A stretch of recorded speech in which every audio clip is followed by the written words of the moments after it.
आप बताइए, एजुकेशन का बजट कम कर दिया, हेल्थ का बजट कम कर दिया। मैं अपने क्षेत्र में गया तो आप विश्वास कीजिए, डॉक्टर नहीं है, स्कूल में मास्टर नहीं है, और कोई भर्ती ऐसी नहीं जिसका पेपर लीक नहीं होता है।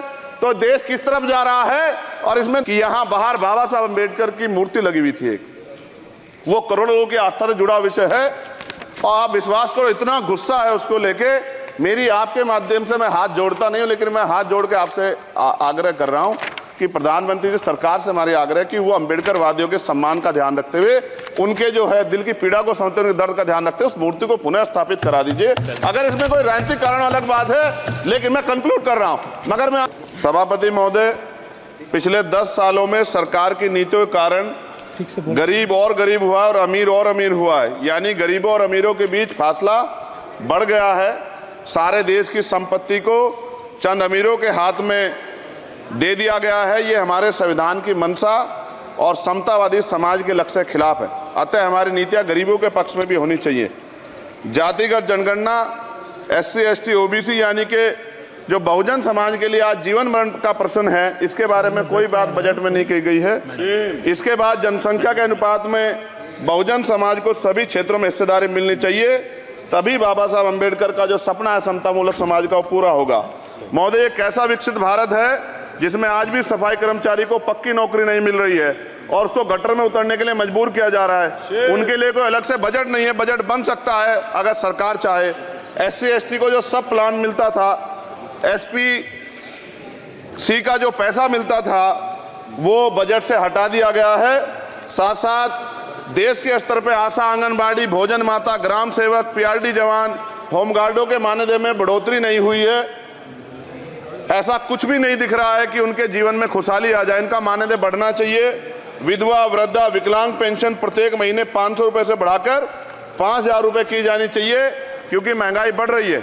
देश में प्रधानमंत्री जन कल्याण योजना के तहत SC ST OBC और मुस्लिम को कितने घर दिए गए, इसका कोई आंकड़ा सरकार के पास नहीं है। देश में इसी तरह SC ST OBC के लिए कितने परिवारों को शौचालय की व्यवस्था कराई गई। आज भी सिद्धार्थनगर जैसे जिले और तमाम जिले जो हैं, वहाँ शौचालय की व्यवस्था नहीं है। इस पर ध्यान देना चाहिए।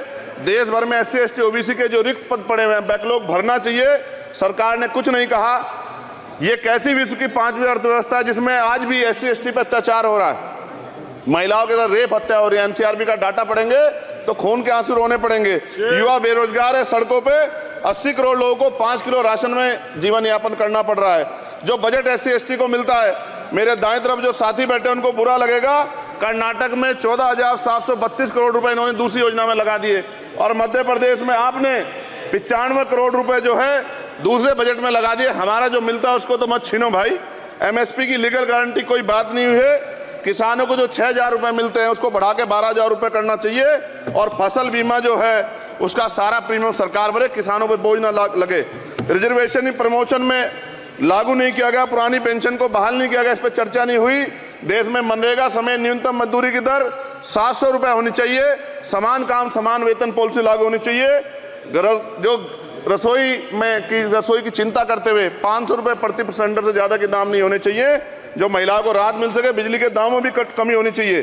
बेरोजगार युवाओं को 5,000 रुपए भत्ता मिलना चाहिए, जो बेरोजगार युवा जो है अपनी पढ़ाई या अपना खर्चा उठा सके।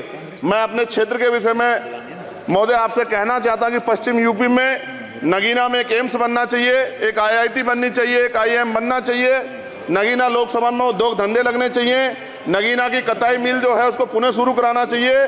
RRTC जो योजना है सरकार की, उसको मेरठ से आगे बढ़ाकर मुजफ्फरनगर, सहारनपुर से नजीबाबाद, नगीना होते हुए उसको नगीना तक ले जाना चाहिए। साथ साथ नजीबाबाद से मुंबई के लिए एक ट्रेन चलनी चाहिए, और नगीना, श्योरा, किरतपुर में रेलवे के ओवरब्रिज बनने चाहिए। सभापति महोदय, सामाजिक न्याय मंत्रालय को 13,000 करोड़ रुपए दिए गए, और जनजाति कार्य मंत्रालय को 13,000 करोड़ रुपए दिए, कुल 26,000 करोड़ रुपए। जो कुल बजट 48.20 लाख का लगभग 0.54% है, जबकि हमारी संख्या 25% से ज्यादा SC ST की और बहुजन समाज की मिलाओगे तो 85% से ज्यादा है। और हमारे विकास के लिए सरकार 1% पैसा खर्च कर रही है, जो मिलना हमें चाहिए, जबकि मिलना हमें 25% चाहिए। ये ऊंट के मुंह में जीरा के समान है, कहावत हमने बहुत दिन सुनी थी। पिछले लंबे समय से हमारे साथ धोखा हो रहा है, लेकिन अब ये नहीं चलेगा। चंद लोगों की तराजू से देश के संसाधन नहीं बटेंगे। इस देश का बहुजन समाज बर्दाश्त नहीं करेगा। संसाधन का बंटवारा संख्या के आधार पे होगा। माननीय काशीराम साहब नारा लगाए थे, ना तो वोट हमारा राज तुम्हारा चलेगा, और आज हम कह रहे हैं ना ही वोट हमारा और नोट तुम्हारा चलेगा। इस बात का भी ध्यान जो है सरकारों को देना पड़ेगा। आपके माध्यम से सरकार से मेरी एक मांग है, सरकार इस योजना का लाभ भी अपने आप ले ले, सरह भी ले ले कि 1 लाख रुपए सालाना बहुजन समाज के अत्यंत गरीब परिवारों को दे।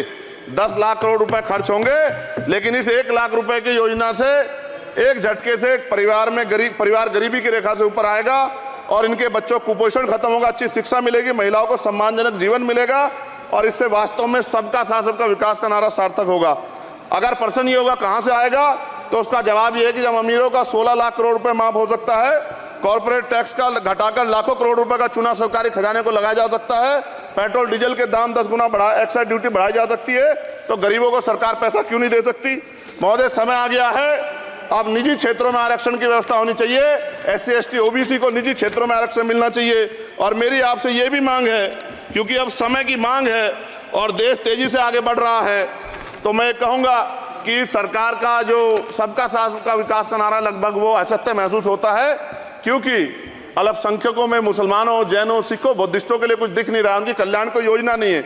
मदरसों को जो बजट मिलता था वो कम कर दिया गया है, आर्थिक तंगी से लोग मर रहे हैं, इंटर्नशिप की बात हुई है, परमानेंट रोजगार नहीं है।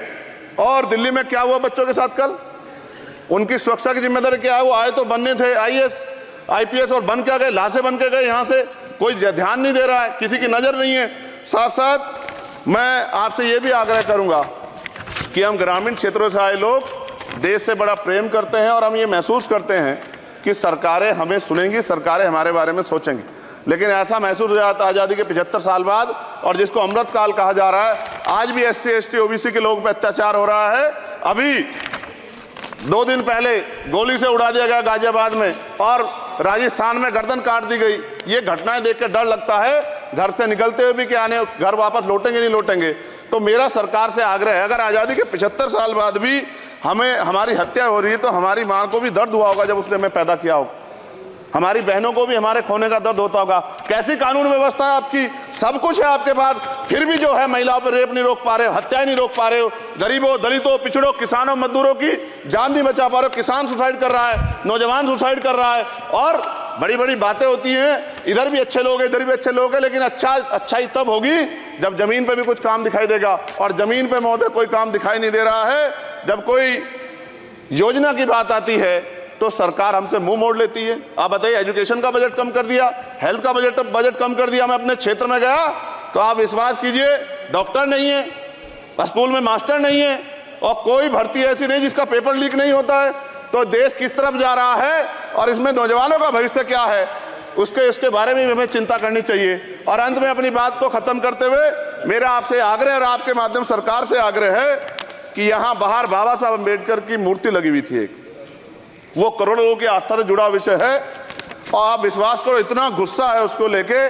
मेरी आपके माध्यम से मैं हाथ जोड़ता नहीं हूं, लेकिन मैं हाथ जोड़ के आपसे आग्रह कर रहा हूं कि प्रधानमंत्री जी, सरकार से हमारी आग्रह कि वो अम्बेडकर वादियों के सम्मान का ध्यान रखते हुए, उनके जो है दिल की पीड़ा को समझते हुए, दर्द का ध्यान रखते हुए उस मूर्ति को पुनः स्थापित करा दीजिए। अगर इसमें कोई राजनीतिक कारण अलग बात है, लेकिन मैं कंक्लूड कर रहा हूं। मगर मैं आपसे कहना चाहता हूं, इसमें बहुत गुस्सा है। जिस दिन अम्बेडकरवादी गुस्सा हो जाएगा, वो फिर इस सरकार को जो 24 में आ गई है, वो आने वाले चुनाव में ऐसा सबक सिखाएगा कि दोबारा पलट के नहीं देख पाओगे। तो मैं आपका धन्यवाद करता हूं, और मुझे विश्वास है कि सरकार मेरी बातों पे गौर करेगी और गरीबों के बारे में सरकार सोचेगी, गरीबों को आगे बढ़ने के अवसर प्रदान